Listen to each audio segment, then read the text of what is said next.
Assalamu alaikum wa rahmatullahi wa barakatuh. Your Excellency, the Chancellor, Saeed Ghabash, Your Excellency, Professor Ghalib Al-Hadrami, Vice Chancellor, ladies and gentlemen, good afternoon and good morning to our friends on the other side of the ocean. This is Najwa Al-Hosani, Acting Dean of the College of Education.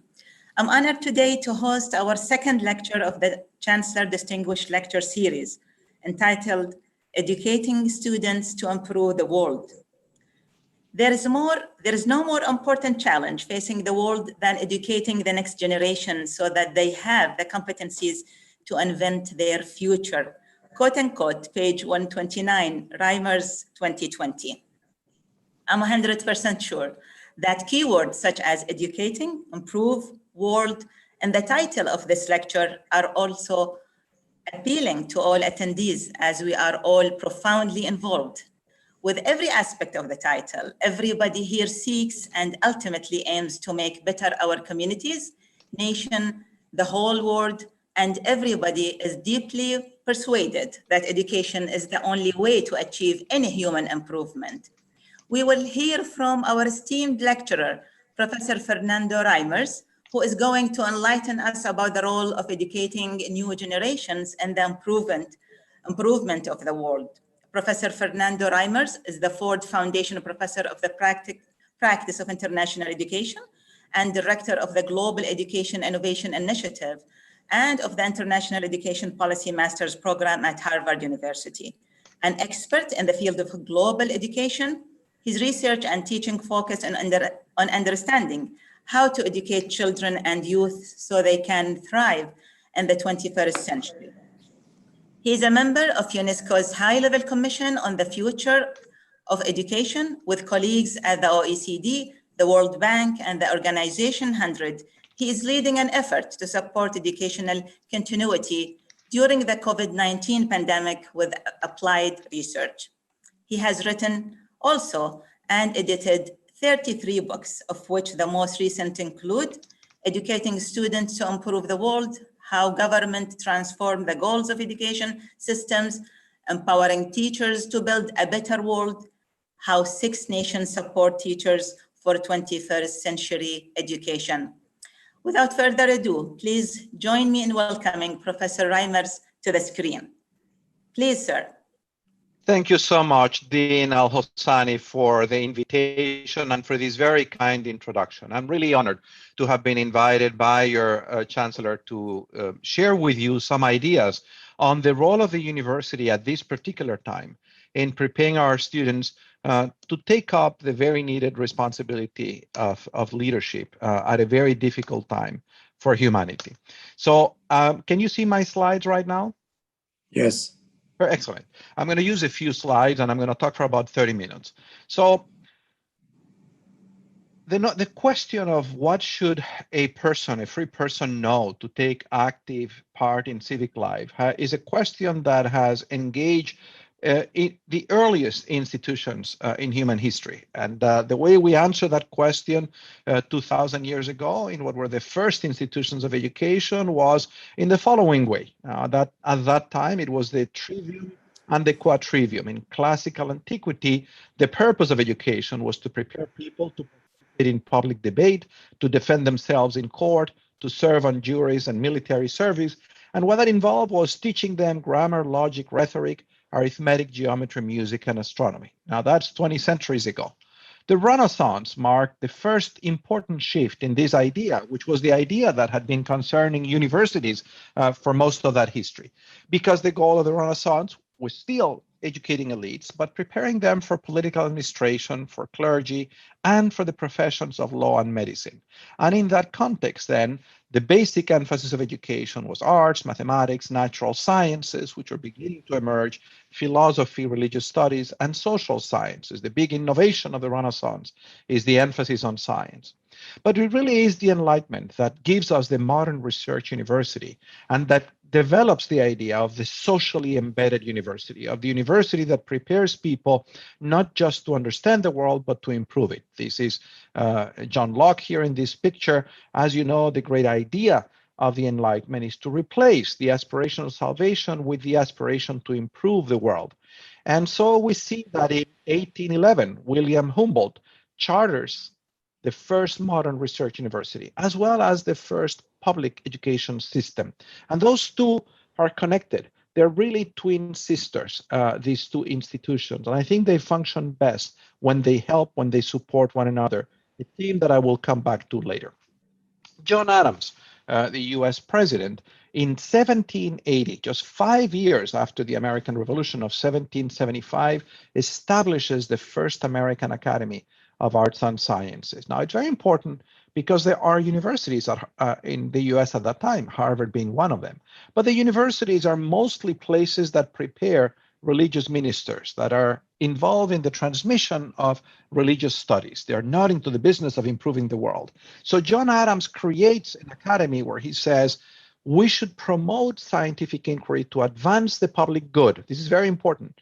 Not only promoting exchanges among scientists from different professions, but promoting the exchange of scientists regardless of where they are. That very same year, John Adams writes the Massachusetts Constitution, and it's very telling that the first articles of the Massachusetts Constitution talk explicitly about the public purposes of our universities. So, for example, this is language from the Massachusetts Constitution. Look at what it proposes, that wisdom and knowledge should be extended to all for the preservation of the right and their liberties, because those depend on providing education to all. And look at what they talk about. It's not only providing a breadth of skills in the sciences, in literatures, in universities, but in public schools and in grammar schools in the towns, to encourage not only the skills to advance agriculture, to advance commerce, to advance the arts, the sciences, trade, the understanding of the country, but also to develop character, the principles of humanity, general benevolence. Now, this is 1780, quite remarkable that at that time, I take it as an example of how this philosophical movement, the Enlightenment, gave us a very different idea of the university. And, the same thing is advanced by William Humboldt, who, as Minister of Education of Prussia, says the university is going to have a new kind of mission, the advancement of truth through research, the promotion of the capacity for independent thought, and educating the public, enlighten the public. So what are the capacities that are aligned with that vision? A very different set of capacities than the trivium and the quadrivium of classical antiquity.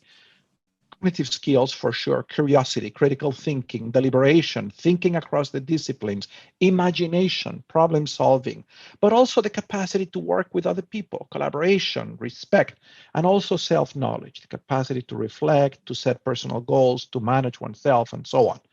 Now, why are those skills important? Why do I even mention them? Because the challenge for the modern university is that the students that they receive really haven't had the opportunity to develop those skills. I'm going to share data with you from the last administration of the PISA survey and from the TALI survey. And what we see in those surveys is that when they're in high school, students have a lot of deficiencies with respect to those capacities. For example, in the last PISA survey, when students are asked, are you happy with your life? Now, put it in perspective. This is the most educated, the luckiest generation in the history of humanity. And look at how many of them are unhappy at the age of 15 with their lives, right? Yes, you have countries like Kazakhstan and Albania where 86% of the students are happy. But look at Brunei, Tunisia, Macau, Japan, Hong Kong, United Kingdom, China, Korea, Lebanon. Almost half of the kids say they're not happy with their lives. How is this possible? When students are asked, have you been bullied in school? Look at the very high percentage, upwards to 30%. We did not invent these phenomenal institutions, call it schools, to exercise violence. And yet it seems that there is violence, physical and psychological, that students are experiencing. No wonder they are unhappy. When students are asked at the age of 15, does your life have a purpose? Yes, most students say their life has a purpose, but a very high percentage of them don't. Look at the United Kingdom, look at China, Ireland, Denmark. About 30% of the kids don't see the purpose of their lives. Now, to some extent, I believe this is related to the way in which students are taught. When we look at results from the TALI study, also conducted by the OECD, in which teachers are asked, how do you teach? The bottom line is that Teachers are very good at doing things that are teacher-centered. They know how to lecture, they lecture well. They're a lot less good at doing things that promote high cognitive activation, that promote creativity, that engage students in complex tasks, that give students the responsibility to figure out how to solve a problem. So for example, when teachers are asked, when you teach a lesson, do you begin summarizing recent lessons? Most teachers do that. So that's great. It's wonderful. When they're asked, do you set goals at the beginning of instruction? Most teachers do that. That's very good. When teachers are asked, do you explain to your students what you expect them to learn? Most teachers do that. That's fantastic. It seems to me that our teachers have been inculcated in a culture of education that knows how to do the things that are traditional. All these things are good very well. When teachers are asked, do you explain to your students how old and new topics are related? Most teachers do that. But look at how things change when teachers are asked, do you give your students a task for which there is no obvious solution? That percentage drops dramatically. Look, for example, I think in the United States, it's only about 30% of the teachers who give their students a task for which there is no solution. And yet, when you think about the current moment, this adaptive challenge that the pandemic has given us, this is a moment where we need to design, we need to invent. There is no recipe. We haven't faced a challenge like this in a very long time. We need a lot of people with the capacity to face new challenges. How are they going to have that capacity if they never practice that capacity in school? If they have never been given a problem for which they were not also given at the same time the solution. It is as if in our desire to protect our students, we scaffold their learning so much that education is actually debilitating instead of being empowering, that we produce people who are incapable of thinking for themselves. How should I solve this problem? Similarly, when teachers are asked, do you give your students tasks that require that they think critically? Much lower percentages than center-directed. Do you have your students work in small groups to solve a problem? Much lower percentages. Do you ask your students to decide on their own how to solve problems or tasks? Similarly, much lower percentages of teachers do that. Do you give your students a problem that requires at least a week to complete? Very few teachers do that. Now, these problems happen everywhere, including in the Middle East. This is a recent paper that I have published. Here is the link where you can find it that looks at the challenges in the Middle East with respect to developing these 21st century skills. And I've titled the paper, Transforming Education to Prepare Students to Invent the Future. So in many ways, if this is what elementary and secondary schools are producing, the university has a huge challenge because these are the students that you're receiving. And that means that if your goal is to empower them to improve the world, you're going to have to teach most of them things they didn't learn before they came to university. One challenge you will have is that you may also have a culture that reproduces exactly the same thing, that the pedagogical culture of the university, that the culture of the university is in itself also not very empowering because the teachers who are the product of the same education system have not experienced what it means to be in the driver's seat of your education and to engage students in those pedagogies. This is a book I published a few years ago looking at evaluating one particular program, the INJAS program of entrepreneurship education that exists in 13 countries of the Middle East. And I did an impact evaluation of what this program did, including an impact evaluation of this program in the Middle East. Here's a link where you can find this book, but I'm only going to show a few slides. Essentially what this program does is, actually the INJAS program has 13 different programs, but I only evaluated one program in high school that basically engages students in an activity where they learn how to create a company, a business company. And I want to show you some of the effects of that. These are data for Morocco. These are students at the age of 15.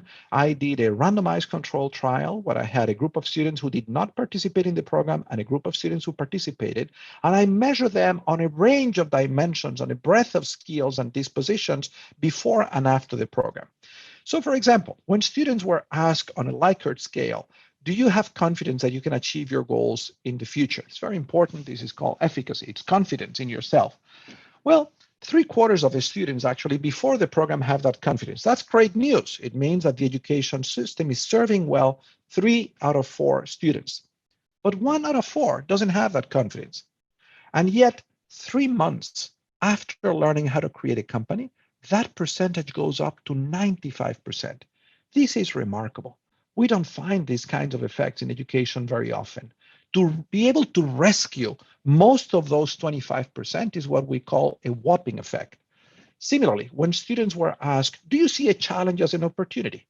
Again, 65% of the students see a challenge as an opportunity before participating in the program. But after participating in a program where with other students they create a company, that percentage goes up to 90%. This is remarkable that we can achieve so much in so little time. Do you agree with this statement that in order to achieve your goals, you have to negotiate with others? Again, 65% of the students basically have learned that in school. That's a good thing, but 35% have not. After 3 months participating in this program, that percentage goes up 90%.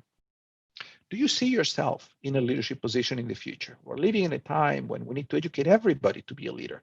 Well, 60% of the students see themselves as a leadership position, but after this experience of being able to create a company, that percentage goes up to 87%. So what does that tell us? It tells us that we actually know what we have to do to empower students. We have to give them these kinds of experiences where they have to solve a problem, where they have a responsibility to solve a problem. And I think that is absolutely aligned with the vision of a socially embedded university, a notion well developed in many universities in the US, not only in our land grant universities, but especially in universities like Stanford, like MIT, that basically took this notion of the triple helix model of innovation and said, we need to find a very good collaboration between industry, between government, and between the university, because that's how innovation happens. And my invitation to you today is to take that notion and fully embrace it in everything that you do throughout the university.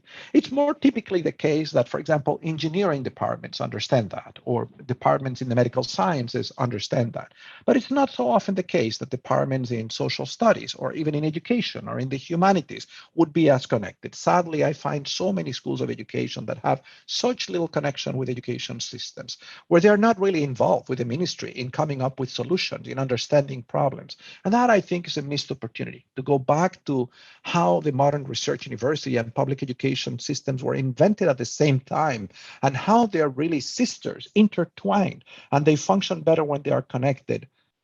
Embracing the notion of the socially embedded university involves also in the education sector engaging the university with elementary and secondary schools.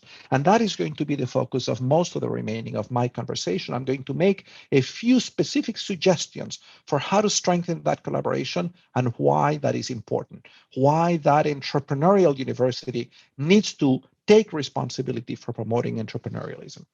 Now, what do I mean when I say to improve the world? Well, I mean advancing a vision of the world such as the one reflected in the UN Sustainable Development Goals, a set of goals adopted at the UN General Assembly of the United Nations in 2015 that basically says, why don't we imagine a better world, a world without poverty, without hunger, with good health, with education for all, with gender equality, with clean water, right?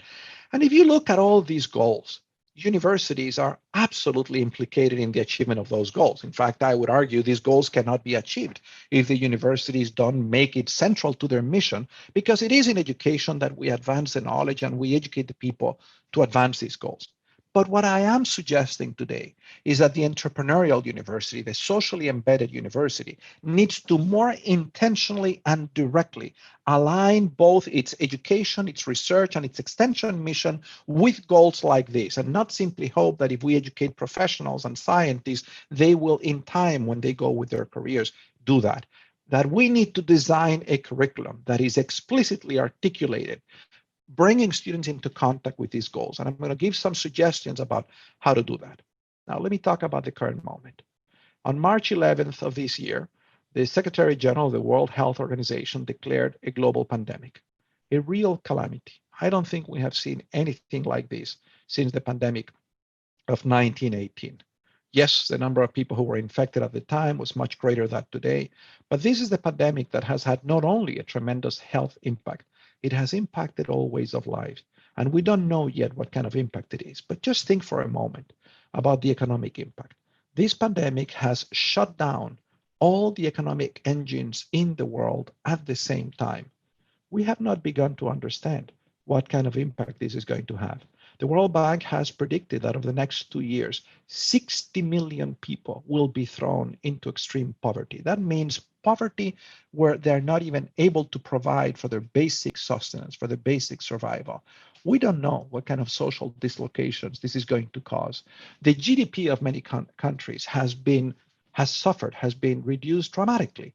Think about countries that, for example, depend on the export of oil, like your own. Demand for oil has been contracted tremendously. What's going to be the consequence of that?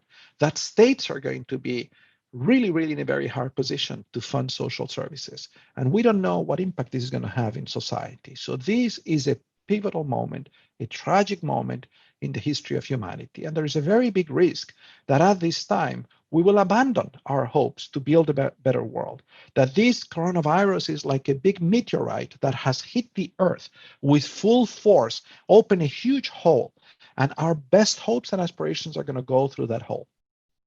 And I think that would be a big mistake, because if that were to happen, we would end up with a terrible world. We would wake up from this long night that the pandemic is creating in a world that is more unstable, more dangerous, and more fragile than the world was before the pandemic. Look, for example, at the impact in education. There are governments at this time deciding we cannot cope with this. We are not going to teach. Everyone is going to repeat the school year. The government of Kenya has decided that. The government of Bangladesh has decided that. What do you think this is going to do to many kids? They will never come back to school. What do you think that will do to those societies if a large percentage of students never come back to school? And so a very recent report in the last issue of the magazine Foreign Affairs, I think, does a very good analysis of the pandemic and says what we can expect to see are multiple financial crises across the world, the defaults on the external debt of many countries, a contraction in economic activity, decline in global trade, increased unemployment, disproportionate impact on lower income households, an additional 60% thrown into extreme poverty, and an increasing hunger, and a very slow economic recovery. That's the world we're in. The Secretary General of the UN has, I think, very appropriately characterized these as much more than a health crisis, an economic crisis, a humanitarian crisis, a security crisis, and a human rights crisis that has affected individuals, communities, families, and societies. It has highlighted the fragilities within and among nations. It is no exaggeration to suggest that our response is going to involve remaking and reimagining the very structures of societies and the ways in which countries cooperate for the common good. Coming out of this crisis, the Secretary General says, will require a whole of society, whole of government, and whole of the world approach driven by compassion and solidarity. This is the current moment. And I want to suggest that in this moment, where we are in the middle of the night, not knowing which way is north, the university has a special obligation, a special responsibility to lead. And you might say, but how are we to lead if we too have been impacted by the crisis? If we too are going to have less resources? If we too need to figure out how to teach our students? Yes, but the university is, relatively speaking, a lot more privileged than just about every other institution in the society. If there is a moment where universities are called to demonstrate what it means to be socially embedded, it is this moment. And I want to suggest that the pandemic and the challenges that it creates should become the North Star of the university, of the innovative university. And I want to suggest a few ways to do that. How can the universities contribute to building back better? Well, I think they could do that by making sure that the classes are socially embedded, by engaging students in the study of what works, of programs, by engaging students in projects that mitigate the impact of COVID-19 and that advance the Sustainable Development Goals, and by engaging students in the design of innovation. And I'm going to illustrate what this would mean in the particular area in which I work, which is education. And I hope that you will find the solutions absolutely within reach. I think this is something that every university could do. And if each and every one of the 28,000 universities that exist around the world embrace this idea and this strategy, we would come out of this pandemic into a better world. We would have built back better, and the world would recognize and thank the university as having played the leadership role that was essential at this time. So what does it mean to study the impact of programs, something that universities should be doing? I teach a course on education policy, and in regular times, but especially at this time, I absolutely connect my students with the real world. And I tell them, for example, One of the challenges that we have around the world is how to transform education systems so they develop this breadth of skills. That's the reason I've been able to write 35 books, because I don't write them alone. I write them in partnership with my students. I engage my students. I teach my students how to create knowledge. I teach my students that knowledge is not what professors do, is what professors and students can do together.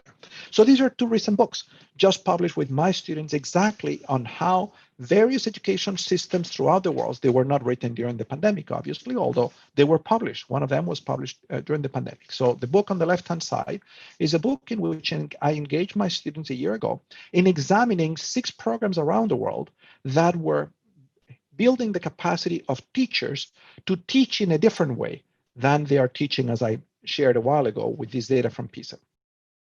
And you might find it interesting. It takes a little extra effort on my part, obviously, to do that. I have to support my students in doing that. But essentially, in a course they take with me on policy, they don't just sit and read. What they have to do is they actually have to do research, and I support them in doing that. And because everybody's doing research, it becomes the normal thing. And then I tell them at the end of the class, those who write the best papers, now you're going to present these papers to an audience of real decision makers. And I have the director of education of the World Bank and people who work at UNESCO and UNICEF come, read their papers and give them feedback. Now that is very motivating to a student when they know that what they're doing is for real, that there are real consequences to the work that they have. You activate the intrinsic motivation that every learner has. They know that this work is going to matter. And then I tell them, those who write the best papers, would you like to now continue working on that paper with me for a semester until it can be a book that we can submit for peer review? And not everybody rises up to the occasion, but enough of them do. And then we write the paper, we send it out for a publisher for peer review. So they learn the whole process of how do you build knowledge.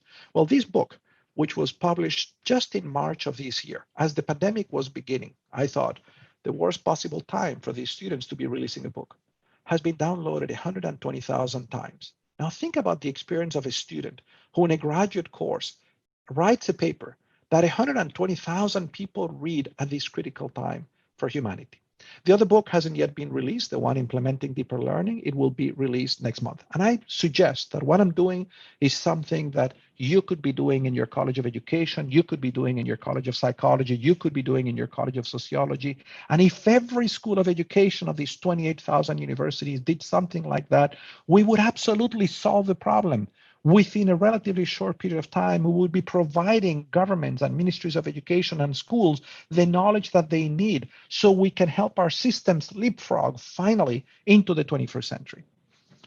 So one of the things that we can also do is engage our students in studying the impact of COVID.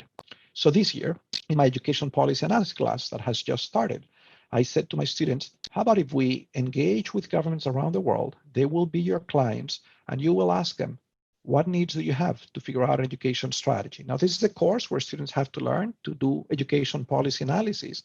And what better way to do policy analysis that matters than having as a client a government around the world that needs help, that is desperately in need for help. And so that's what we're doing. I have a class with 67 students, and they're going to be working this semester understanding what education needs has COVID created for ministries of education, and how could ministries respond. This is valuable to ministries and is valuable to students. So this is what I mean by making the university socially embedded and making that not just a big concept, bringing this concept to the classroom of what one professor can do. And so what I have been doing over the last 5 months, not as part of this course, is I basically, when the pandemic began, I asked myself, what can I do? How can I be helpful? And I reached out to colleagues in various organizations, and the head of education of the Organization of Economic Cooperation and Development, Andreas Schleicher, said, absolutely, let's collaborate. What do you want to do? I said, well, I just want us to be helpful. I don't know what to do, but I want us to be helpful. And the first thing we did was a survey examining how this pandemic had created new needs in education.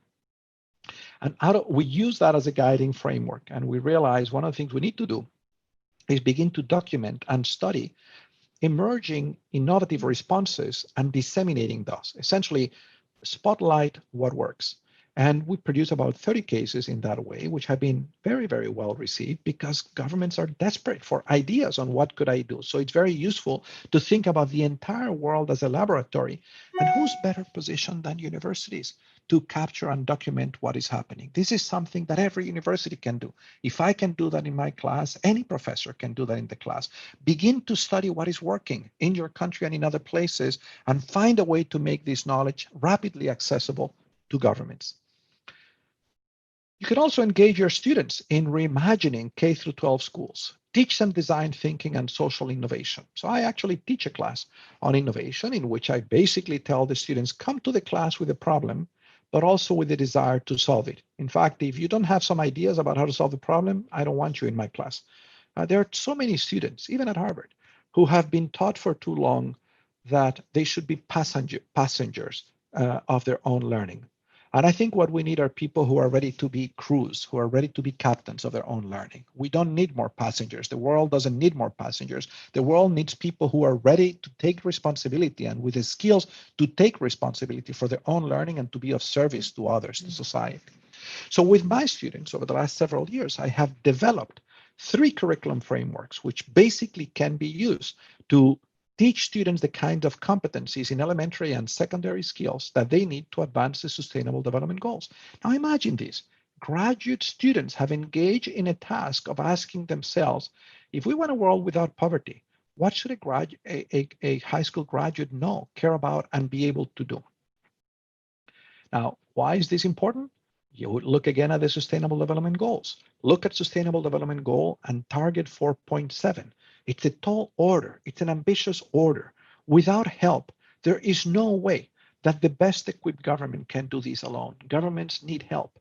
And where should this help come if not from universities, who are tasked with generating knowledge? And I believe that we should have the confidence that our students can be our partners, that we should work with them as partners to develop the curriculum, to develop the programs, to prepare teachers to do exactly this.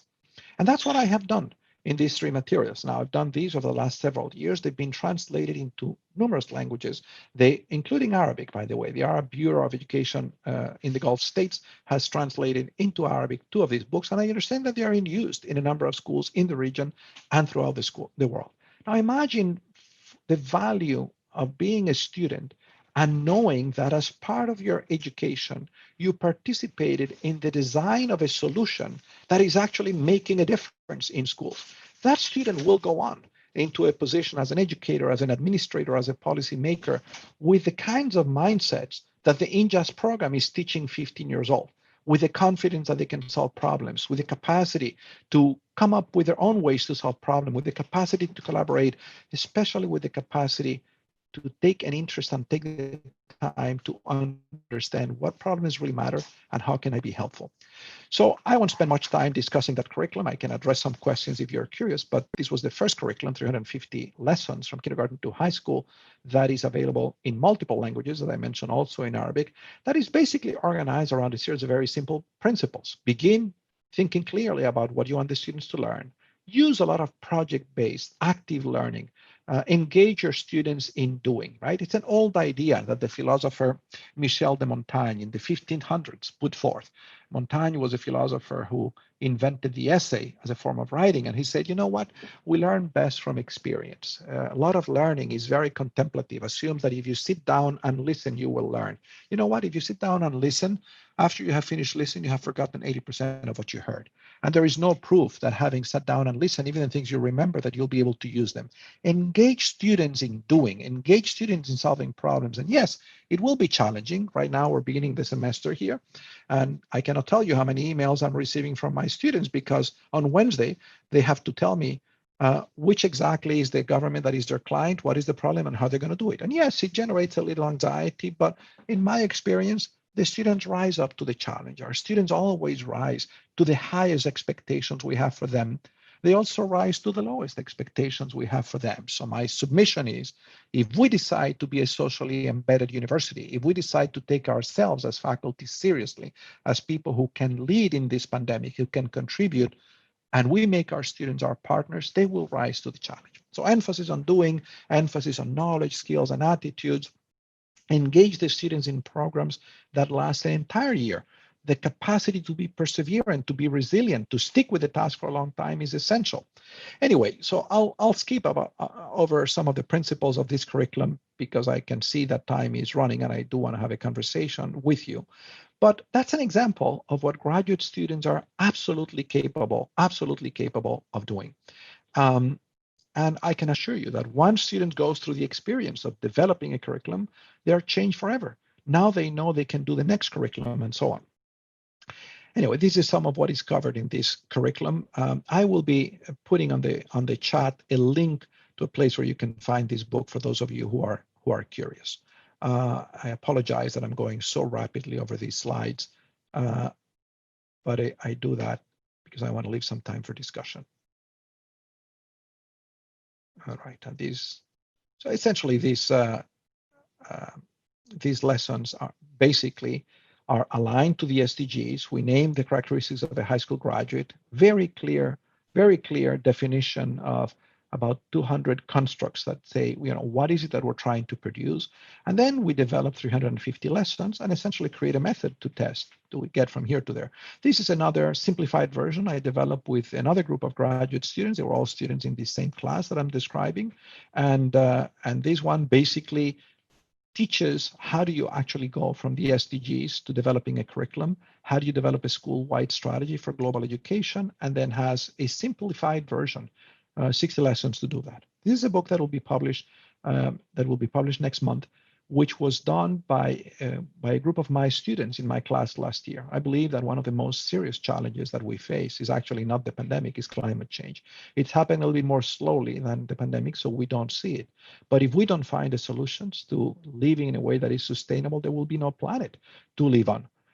And I think that universities, this book is exactly about what universities should do. And what I do in the book is very simple. I think this book is going to generate a lot of attention among university leaders because it offers a formula, a simple formula that universities could follow to actually be the creators of knowledge to advance climate change education. I basically engage my students. I said, you find a place, you find a client in a place.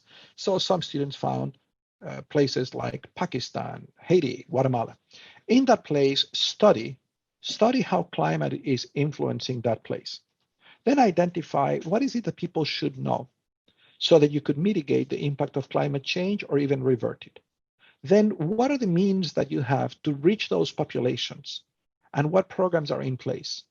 Then develop a high quality curriculum, figure out how you're going to teach it and test it, and then write it and submit it into a peer review book. The publisher told me there's no book like this. Most of the literature on education on climate change is very limited, hasn't been affected.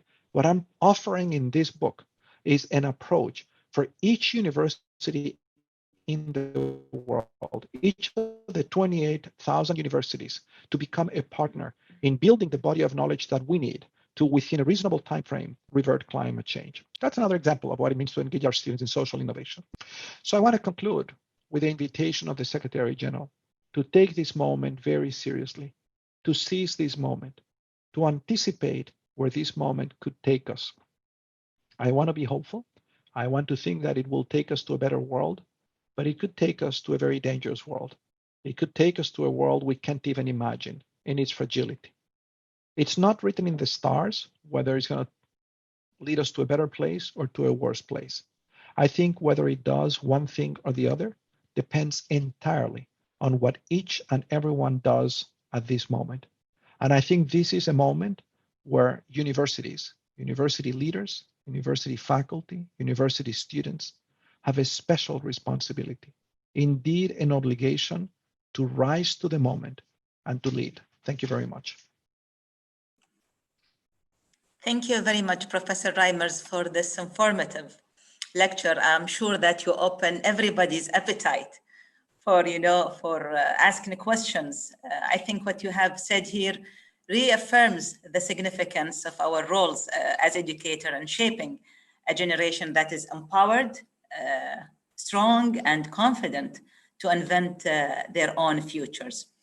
So thank you again, sir. And I would like now to avail the screen to His Excellency, the Chancellor, for any questions or comments. Your Excellency. Thank you very much. I just want to give the opportunity for my colleague. Please, if you have any question, please feel free to contribute.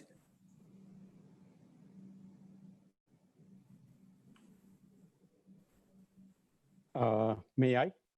Please. Yes, thank you. My name is Mohammed Abulanin. I'm from the Department of Sociology, and I'm also in charge of the general education program in our university. And I was so glad to hear you, Professor, today, because all the way through, I was thinking about what we are doing in our university to address these issues. When it comes to general education, and I think this is a system that's very well known in the United States, and we have the model from the United States, we do have a very good portion of our curriculum reserved to general education courses in which we introduced sustainability, for example, as a required course starting a year ago. We introduced innovation and entrepreneurship. Still the issue now is, and also critical thinking as a required course. The issue is how to enhance our students' writing skills. I agree with you 100% that engaging students in writing research is something so important, but we still face some challenges in how to really enhance our students' writing skills particularly. We began seriously, and ever since the university decided to be a research-oriented university, we began with the undergraduate programs, with the graduate programs, and research culture has been implanted within the university community more than before. But still we have to work on, in my view, we have to work on how to sharpen our students' skills in writing, and also to be so brave to say, oh, this is a paper that can be submitted for publication. I think that's something that we are still lacking. If you can just give us some advice on how to guide our students into writing skills, that would be great. Thank you so much. Yes, Mohammed, thank you. I'm delighted to hear that within your general education studies, you have introduced sustainability. And I think that's very, very important. I would only make 3 recommendations. It's very important that you provide students opportunities for active learning around sustainability. I don't know how you do it, but I can imagine many different ways. If what you mean by introducing sustainability is they sit in classes where their professors lecture about sustainability, I suspect that is not really having the impact that you wish. Instead, if those courses on sustainability are engaging your students in finding a pathway. In fact, in my book, which I have just placed the link of, I reviewed all of the research that I could get my hands on education and climate change. And I found something very interesting. There's a study, I think, in Sweden that shows that if you only teach students about climate change, if you only teach them the facts, you actually disempower them. They conclude that this is so complex that they turn their attention away. But if you teach them in a context where you teach them what can they actually do, however small steps those are, and they discover how their agency makes a difference, that's how they become activated. So I don't know how you do it, but at Harvard, I'll tell you something that our previous president did to help develop a more active curriculum, which was brilliant. Previous president, Drew Faust, first woman to be appointed president in our history in 4 centuries. And she really had a very good transformative agenda on innovation. She basically created an innovation challenge. And every year she invited the students, only the students, to join teams and to spend the entire year working on a solution to a challenge. And all these challenges came from the SDGs. And she gave a little bit of money. I don't think the money is what was most important. She said, I'm going to give every year $100,000, which is not very much if you're trying to build a company. And I'm going to give $100,000 to 3 teams. But the important thing is that every year, about 350 teams got together and they spent the entire year coming up with an idea. So, for example, I serve as a referee of those projects, so I know the program really well. For example, you had a team that decided to teach physics, to develop a self-instructional model for physics. And that team included students from the physics department, from computer science, this was all AI-based, and from education. And so imagine the power of having a team of 4 students from different departments actually doing what you would do if you were creating a company for an entire year. That simple act, which actually was very simple, began to change the culture of a university. Because when you have students who are actually trying to solve problems, they become different students. They ask different questions in class. They come to office hours for a purpose, and that changes the professors. The second thing she did was to create an innovation lab. And the innovation lab doesn't sit in any department, sits across departments. And the purpose of the innovation lab is to advance an innovation ecosystem in the university. So for example, I've been teaching a course on innovation for a while, and the director called me up one day, says, I know about you. I want you to teach your course here. I said, absolutely not. You're too far away from where I am. I'm not interested in taking that walk or having my students take that walk there in the business school. He said, but I really need you. I need to bring together all the professors who are doing what you're doing, and I want you to be in conversation with each other. And I did it. I taught at the innovation lab for a while. And of course, I discovered colleagues in public health. I discovered colleagues in engineering who share my interests, and we began some collaborations. Third thing she did was to invest in redesigning our spaces. So I have been involved, along with many faculty, with the architects that have retrofitted many of our places to make them more flexible and so on. So back to your question, one specific thing I would recommend is when you say you have introduced sustainability, make sure that you have also introduced pedagogies that produce active learning. The second thing that is very important is make sure your faculty lead by example. You cannot teach what you don't know. You cannot teach what you don't practice. You cannot teach what you don't love. If your faculty are all spectators in the business of knowledge, if your faculty don't do research, if your faculty never get to a school, if your faculty don't have anything to propose to the ministry, how can they lead? The students are no fools. And if you cannot deceive them and tell them you should be solving problems, but the faculty aren't solving any problems. So you have to create a system where in your structure of rewards and incentive, you promote an entrepreneurial faculty. You promote a faculty that is socially embedded. You communicate very clearly, and this has to come from your chancellor, that we want the faculty to be social innovators. Tell us what you need to be social innovators. We're not interested in faculty who can only talk and who are happy just talking and sitting in their offices. That's the second thing that is very important to do. And the third one is create the supports for people to write. You can create a writing center. That's the easy piece. We have writing centers. There are people who can teach both your faculty and your students to write and to publish. But to me, the most important thing is to activate the imagination and the intrinsic motivation of students and faculty. Once you have that, some of my colleagues tell me, your students work very hard, Fernando. You make life a little too complicated for yourself. Most professors don't tell their students that they should work after a course is over for no credit. They get nothing, just for the pleasure of getting a book. I said, I know. And not every student does it. Let's say about half of the students meet the challenge. But to me, once you connect, once the student knows, I'm going to create a curriculum that is going to address climate change, you can forget grades. I don't do it for grades. Frankly, I don't have to do it. It's not part of my job description. I don't get any credit for this extra work I do with the students, but I get enormous satisfaction when I can produce a book that 120,000 people read. When I hear from people who have used those books in the school, I don't need my dean to tell me that she loves that I do it. I don't need anyone to raise my salary. To me, this is satisfaction enough. And it is also for my students. I have a question. Yes, go ahead. Earlier in the presentation, you gave an example from PISA exam. I mean, how can policy planner in the public education benefit from this exam like PISA and TEMS in seeding the methods of engaging students in the public education before they come to university? Oh, I think an assessment of any sort is a very helpful way to know where the system is. And it's also a way to know, what factors seem to be related to higher and lower levels of performance. So I think PISA plays a very useful role as a diagnostic tool and as a tool that can generate hypotheses about where to go. But you need to go beyond the assessment. You actually need to design the intervention. You need to design the solution.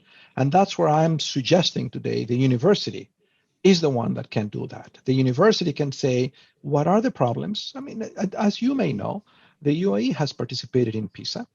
The results are very disappointing. The results over the last decade show very little improvement over time. And the real puzzle for your university should be, well, how come Qatar, which began at the same place, has shown a lot of improvement and we haven't? I have a theory about that. I haven't studied in great detail, but I actually think that Qatar has built an education ecosystem and an innovation ecosystem around Education City. And I don't know whether you have built an ecosystem yet, but I do think that if you look at what the entire concept of education city is, it really is about building those synergies across knowledge institutions, various universities.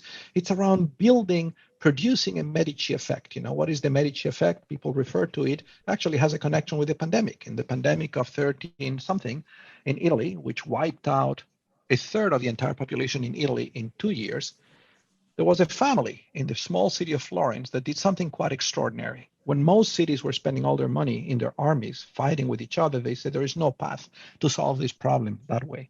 We are going to instead invest in science and in the arts. This is before the modern university exists. And Lorenzo de' Medici begins to support people like Leonardo da Vinci, people like Michelangelo, people like Raphael, people like Machiavelli. And in that tiny city, you bring together all these minds, and there is great stimulation, there is great creativity, there is great innovation. So people have called that a Medici effect. When I think about the modern university, I think it is the place in which the Medici effect can happen. It doesn't always happen, sadly. It doesn't always happen. Not every university is a little Florence where people are stimulated by the ideas of their colleagues because they are doing things. So I think that PISA is the starting point, and the necessary next step is for the university to build Florence, metaphorically, to create a Medici effect that designs the solution to the challenges. But, you know, one of the things you might all do is take a look at Qatar, right? Because, you know, how good is it to look at Finland? You might say Finland is so far away, and there are good things happening in Finland. But Qatar was not in a different place than you were 10 years ago. And why have they made so much improvement and you haven't? And my hunch is because their universities have really been integrated as part of the solution.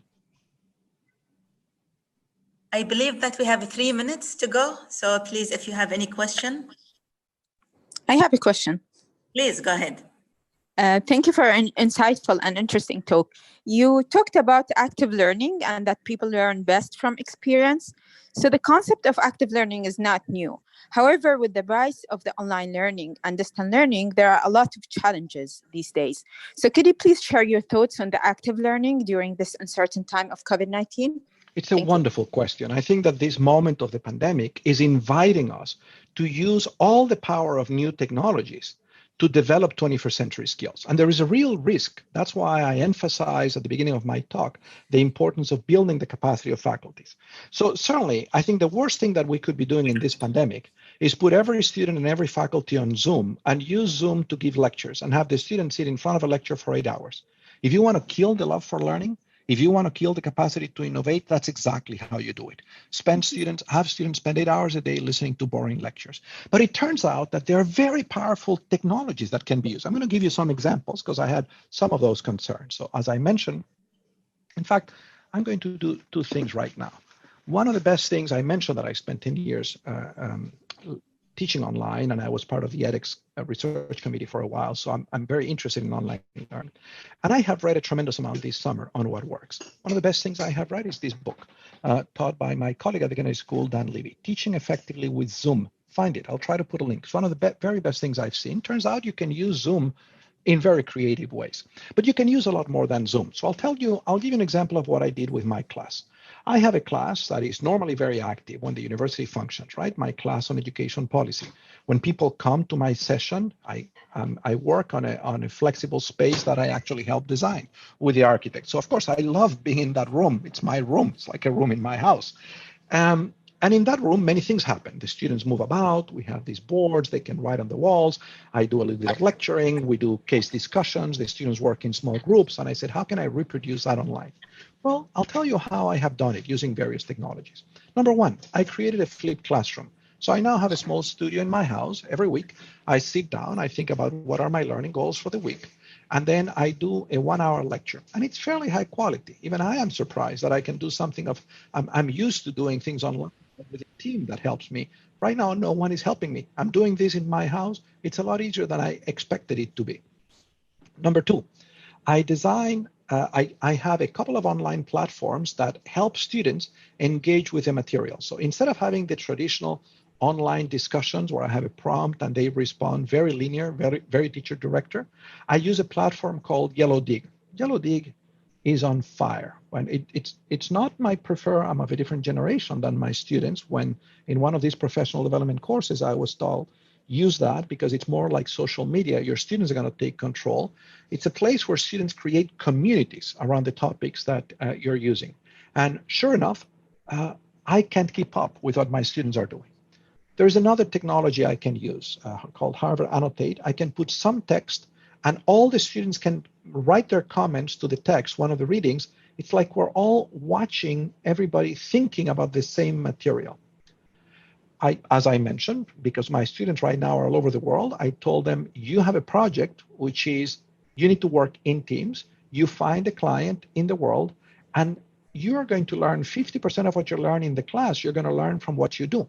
And so they're doing that just like they were before. In fact, it's easier to do it now than before because they're closer to the places that they're consulting for.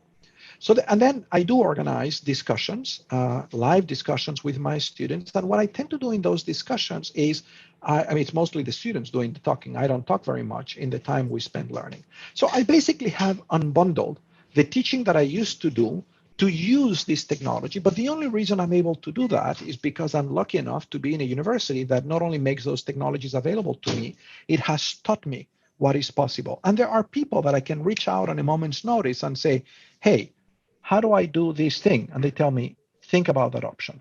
I hope this answers your question. Yes, thank you so much. Thank you very much, Professor Reimers, for this informative responses and delightful lecture that we all enjoyed. I'm sure that everybody would like to, to extend this time, but unfortunately we are reaching the end of this lecture. Thank you very much again, and I would like to thank our excellent, His Excellency, the Chancellor, for attending this lecture with us, and our distinguished colleagues from all the colleges in the United Arab Emirates. I hope this is only the beginning of a future collaboration with you, Professor Reimers, and United Arab Emirates University. Until we meet again in a new lecture, please stay safe and happy. Thank you very much. It has been my absolute pleasure. I thank you. If there is one thing that gives me hope in this very difficult time for humanity, is that there are people like you who are spending the time to come together and think together about how do we make sure that out of this long night, we come to a better world. We build a better world. And so, Dean Al-Hossani, it's been my pleasure. If you send me an email off screen, I'll be very happy to share with you some of these materials that I have developed for my students. And maybe some of your students are interested in following my class. And this is one of the opportunities that this moment gives us. They can be following the same things that my students are following at no cost to you. So this is very happy to do that. Thank you, Chancellor Gobash. It's been a privilege, and thank you all so much for joining us. And thank you for what you do to lead. It has never been more important. Thank you. Thank you, sir.